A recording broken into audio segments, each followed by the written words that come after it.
ndagufashe ubu se nkufashe singufashe uri kwiba ku manywa y'ihangu ndiko ndafashe uyu muntu kuguru ari plot imodoka ziba abanyarusange turabazi muri abajura mwebwe urangiza iruka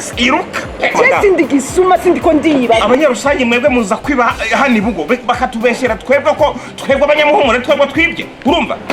intama z'Imana twebwe abanyamuhumuro mukatubeshera ku mwebwe bajura gusa ushaka ndagusigurire gutokari kurangiza Jofe ngiza amahirwe uraje mfashe umujura ugera ari gutobora imodoka yawe reba ko kumanywa y'ihanga akija kwa sababu hiyo penye kuna fatia ndosamuzi marawe nani mwenye yeye technicien mkuu kama hii nani resho wewe mtu nakamata tu tunawaza bila kufa vitu papa mama pole sana na msiguriye angalia pale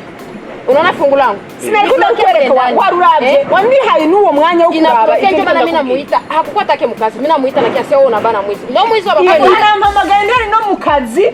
utuntu nari mfise nsanze tutariko turafasha ikintu ntoraguye urutsinga aho higa abariko nkoresha none kibise bajya bavuga umugore uzwi na cyane sasa madame babara ndishobora kukubabarira raba quartier yose wari uyihamagaye kugira ngo bandera amabuye jewe